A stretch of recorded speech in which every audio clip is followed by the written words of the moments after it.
everybody, it's Sarah, and I've only just been back, already took a break again of 2 weeks, but it is what it is. I didn't know what to upload. Anyway, today I am here with my June wrap-up. I will try to keep my thoughts on the books short and concise because I have 24 minutes left on my SD card and I want to see if I can manage to keep everything in the time, which will be hard because I have 10 books to talk about. However, we're not gonna do stats because Storygraph currently is doing maintenance, so I don't know my stats, to be honest, but it's whatever. I read 10 books, or finished 10 books in June, and aside from one of the books, I would say that all of the books were some level of queer. And I'm gonna try to roughly go in order in which I finished the books, but I don't fully remember anymore, so I'll be all over the place. I can't tell you my exact ratings. I'll give you my rough ratings and we'll see where this video ends. But the first book I want to talk about, the first book I finished in June, was Fable for the End of the World by Ava Reid, which is a standalone YA dystopian story. And it follows two girls. One of them is Melinoe and the other one is Inessa. Inessa is a taxidermist and she lives in a family with her brother as well as her mother. She's really close with her brother, however her mother is kind of abusive and her father vanished long ago. The other character we follow, Melinoe, is kind of an augmented human type person, and the setup of the entire story is that it's set in this kind of post-apocalyptic, almost drowned world after like a radiation accident something, so there's a lot of mutations out there, and within this society that we live in, we have like the kind of periphery and then we have the center, the city, and every few weeks or so something is held that is called the Gauntlet. Basically, people can sell themselves or family members in return for getting rid of their debt, and these people that are sold are the Lamb.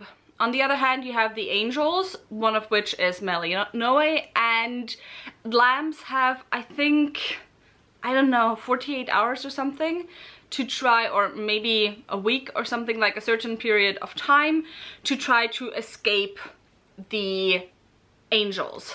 The goal of the Angels is to kill the Lambs, and yeah, everything is broadcast. It's like entertainment. And so our main character Inessa is selected as the newest Lamb sold by her mother, and it's kind of about her and Melinoe, who is the angel supposed to kill her, and the two of them get closer and stuff. It's sapphic. It's cute, it's sapphic.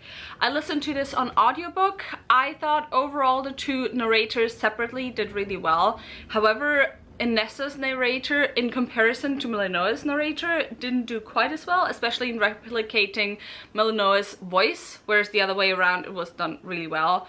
And yeah, it's the fourth Ava Reid book that I read so far the one I enjoyed the least. I didn't feel like it had quite the like voice and like the depth in the narration that I'm used to from Ava Reid's books.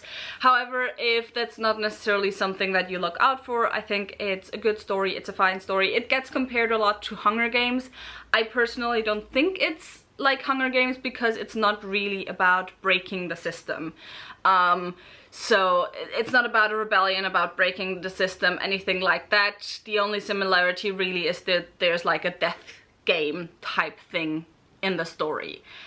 But yeah, overall enjoyed it. I think I gave it 3.75 stars or 3.5 stars. Wasn't quite a fan of the ending, but that's like not because I think the ending is bad, but that's with something very specific to do to me, like with me, of the types of endings that I enjoy, but to say what it is would be spoilery, so yeah.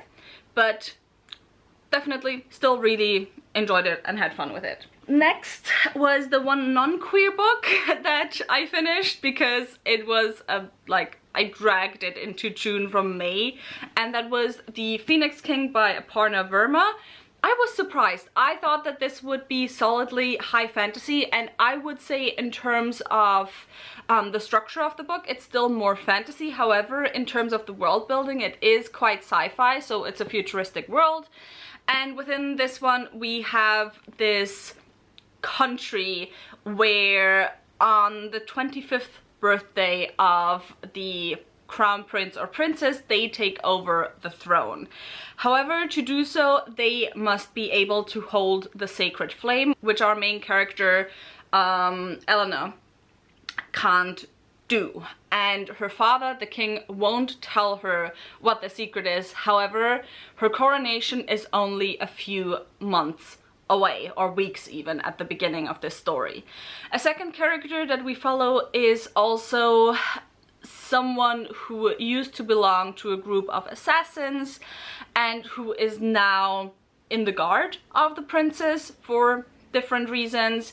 And then we also follow Eleanor's dad, the king.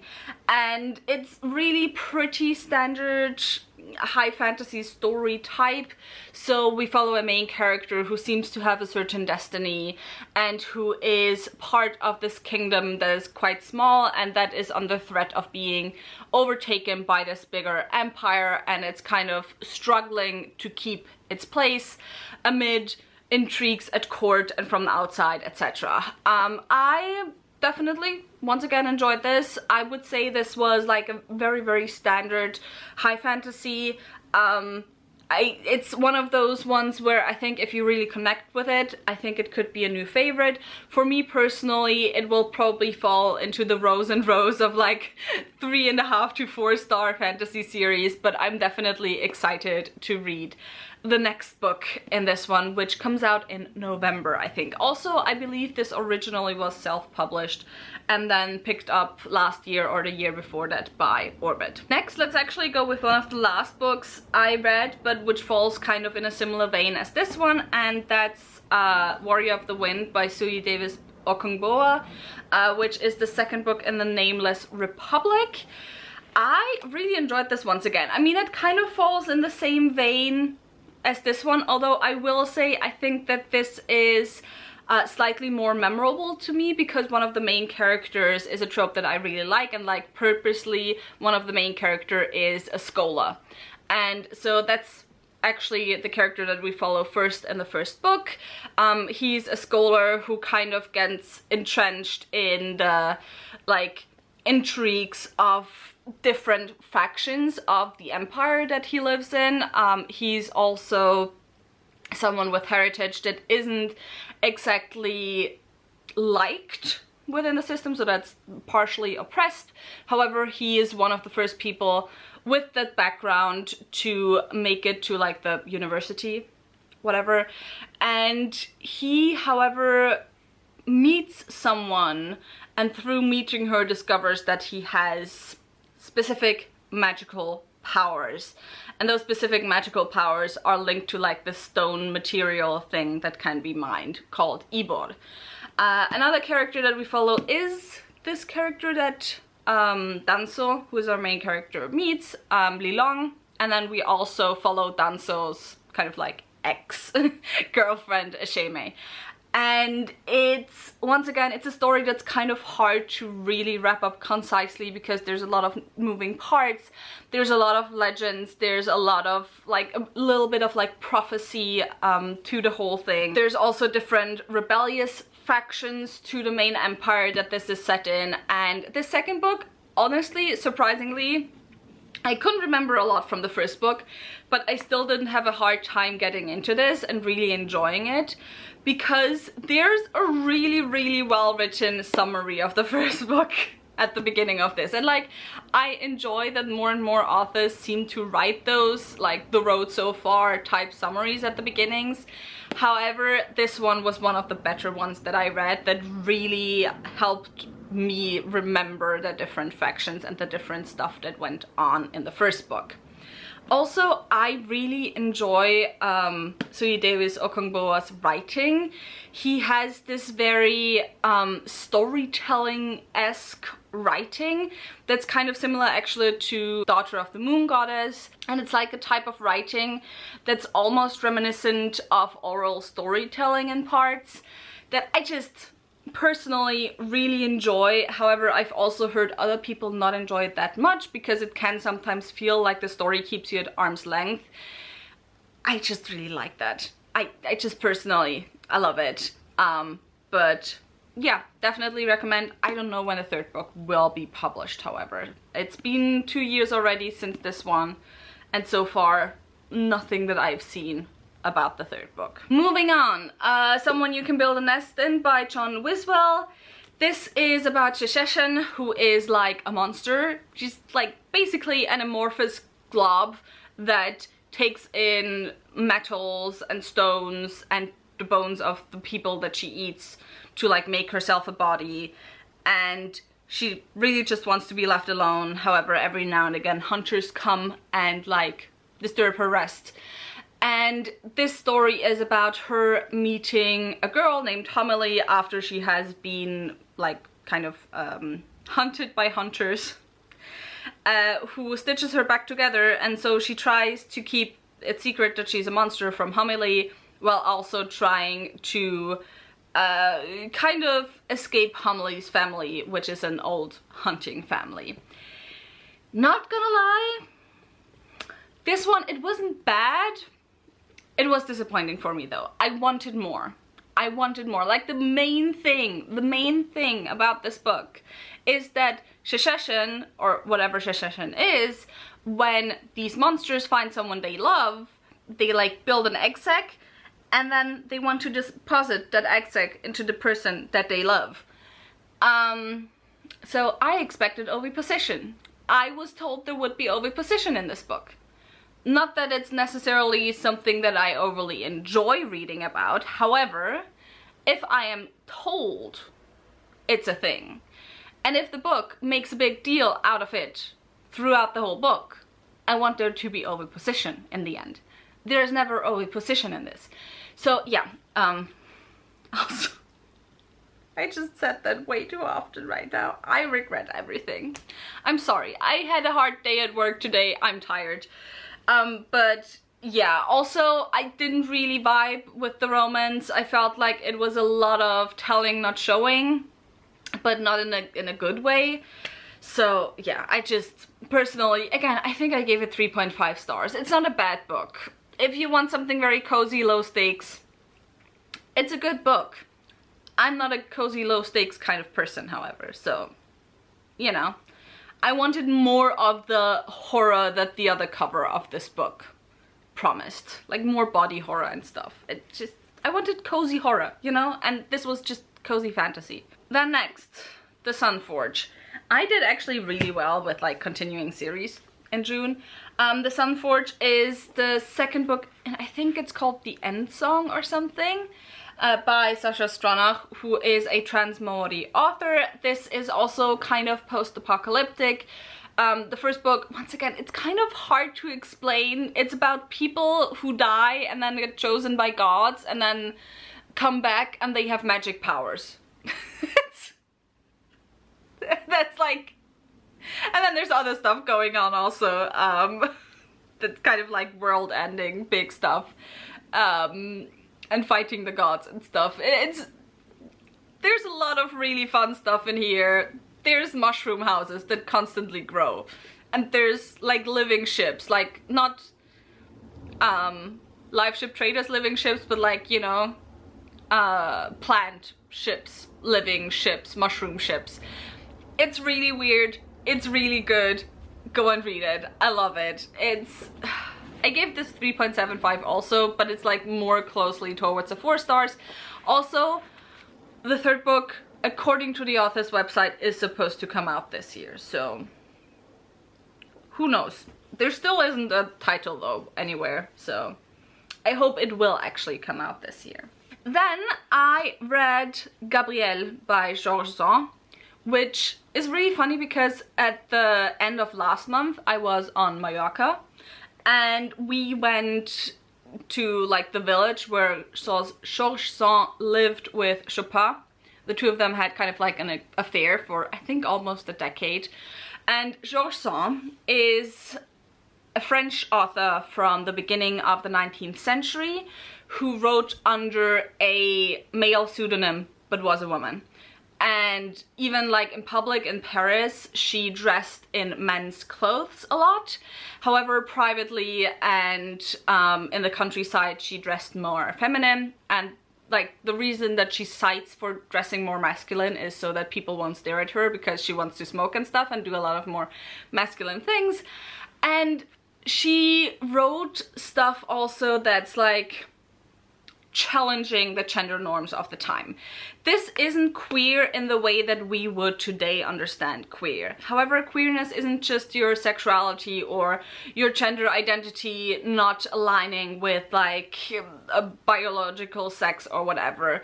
Queerness is also just living outside social norms. And so Georges Sand for her time very much was a queer woman. Also, Georges Sand did like, it depends which sources you look at, but there are sources that talk about her having women as lovers as well. It also says so in this book. Anyway, this one is, it's called A Novel in Dialogue. It's written specifically kind of like a play. It was never put on as a play during Georges Sand's time, I think.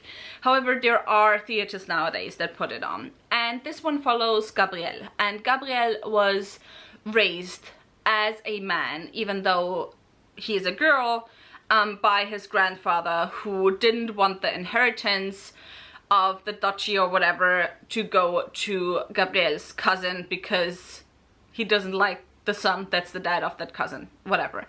And so on Gabriel's 17th birthday, he is told that he's actually a girl, but that he has to keep it a secret. And so that kind of puts Gabriel, who is like very morally correct, into this, you know, between a rock and a hard place, because he feels that through staying as a man, he's robbing his cousin.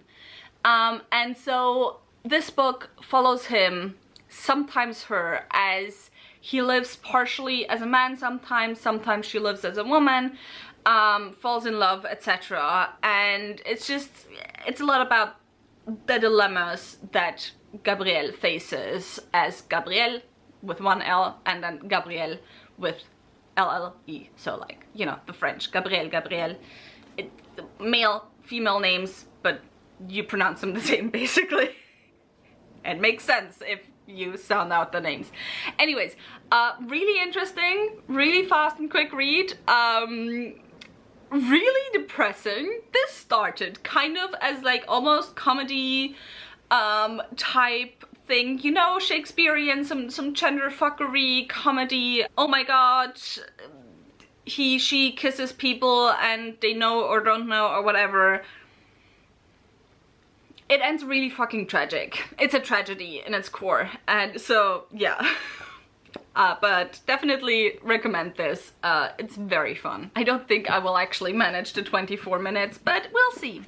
Next, I have Bury Our Bones in the Midnight Soil by V.E. Schwab.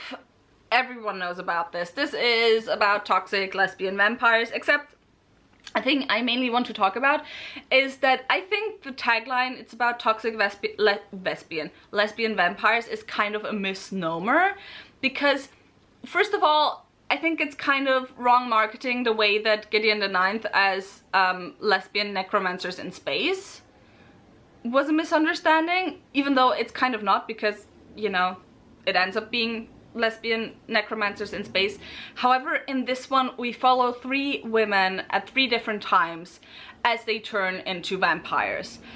And those 3 women, their paths do cross. However, for a majority of the book, we follow the women separately. It's not that much, except with 2 of the characters, it's not that much about their relationships. For a major part, I would say good 2/3 of the book. The 3 women are Sabine, who starts off in the 15th century or 16th century, I think. Then we have Charlotte, who's like during Regency times. 19th century.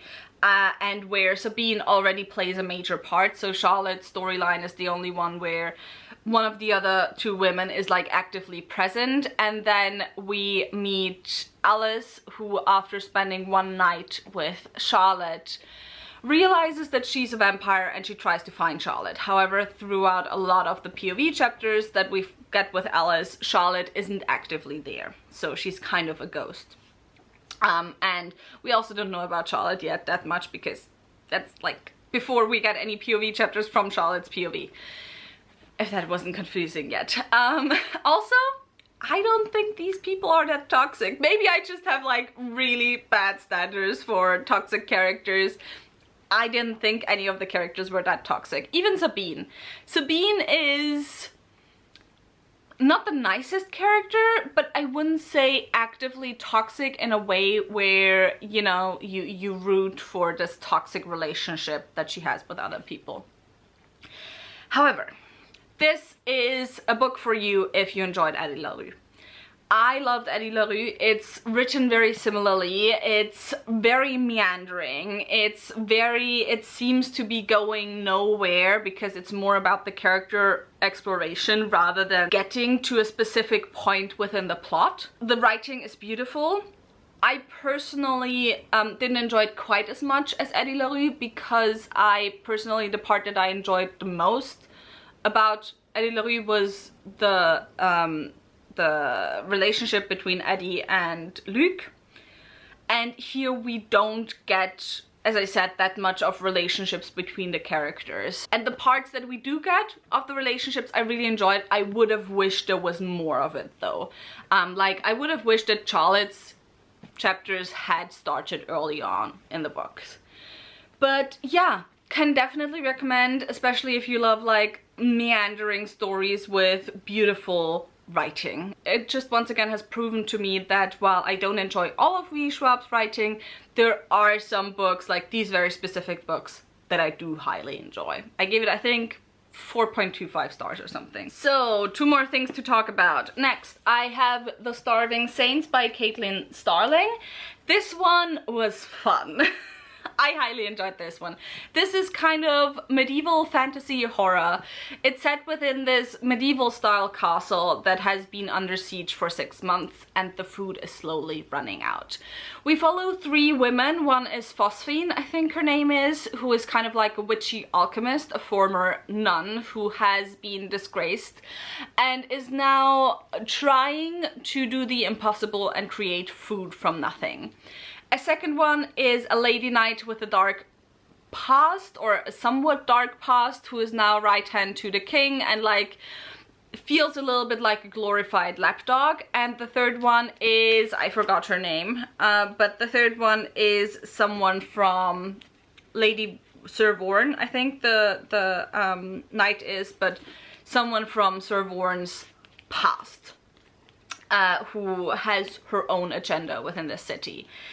And so something that Phosphine does invites these beings in that everyone thinks is saints. However, as they slowly take over the castle, something seems to be not quite right. And so there's a lot of like uncertainty, horror of uncertainty. There's a lot of like almost like eldritch elements or like vibes to it. I really enjoyed this. I thought once again the writing was really good. I enjoyed the uncertainty of like not knowing what exactly is going on. Trigger warning, I mean trigger warnings for a lot of different things, but the one I specifically remember, there's a lot of cannibalism in this. If you're not a fan of cannibalism, if you're not a fan of body horror, stay clear of this book. If you don't mind that, if you even enjoy it in your horror, definitely pick this one up. I gave it 4.75 stars, I think. Although I think I said that already in my previous video about my Pride Rex, I am considering giving this 5 stars because it kind of did stay on my mind. Sometimes books, like, you grow closer to books after you finish them, and I'm kind of feeling that with this one. It was so good. It was so good. I am starting to feel like I might become more and more of a like supernatural paranormal horror reader. So like if you have read this and if you have any recommendations in the direction of this, definitely leave them in the comments down below. The last two books I want to talk about I actually kept for the end because I want to talk about both of them at once because they're a duology, and it's the Unwritten Runes duology by Kat Rector, the first book being The Goddess of Nothing at All, and then the second one is Epilogues for Lost Gods. It's kind of funny because I read the foreword to this one, and in the foreword to this one Kat Rector says that she realized while writing this that this is kind of an epilogue to book one instead of fully its own story. However, for me personally, I feel like this one almost feels like a prologue to this. It's very interesting. Anyway, these two books are following Sigyn from Norse mythology, so Loki's wife. And Sigyn for centuries has begged Odin to make her goddess of something. She has tried again and again to prove herself to Odin. Nothing seems to be working, and then she meets Loki and the two of them kind of fall in love, partially because Loki finally is someone who treats her on an eye level.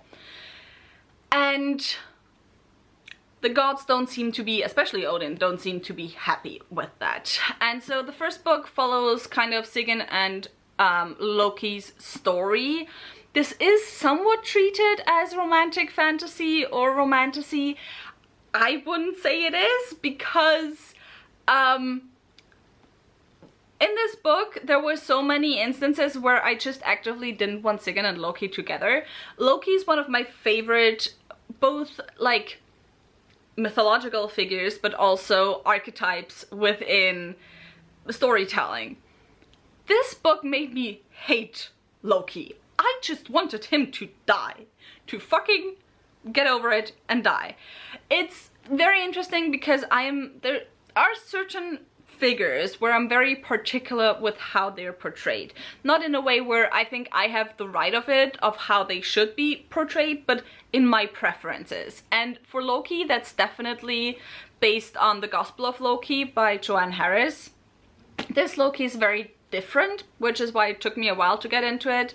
However, I really enjoyed this one. Like, I gave it 4 stars, I think. There were parts in between where I actively didn't enjoy reading it because I didn't enjoy hating Loki that much and like seeing Sigyn struggle.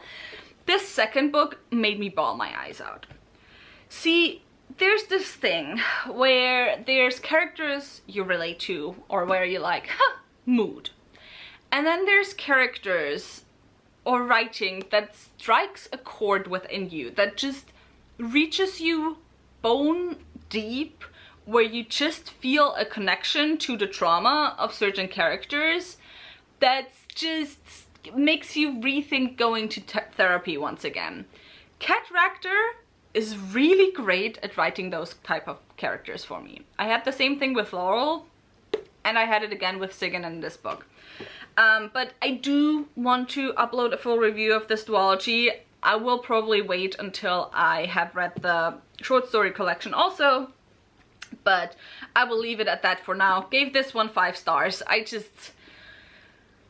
Was it a perfect book? No, but sometimes I just need to give a book 5 stars without overthinking it, whether a book really deserves the 5 stars. So that's on that. But yeah, can definitely recommend.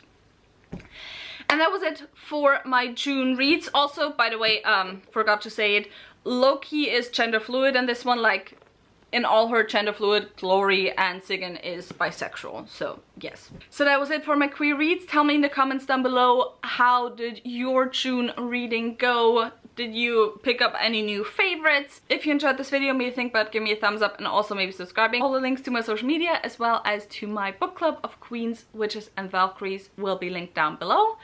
In July we're reading A Song of Legends Lost. I have it over here. This one by M.H. Ayinde. And then also my other book club that I'm a part of now, the Quarterly Crit Club. The link will also be down below. And with all of that said, I hope I'll see you very soon. Bye!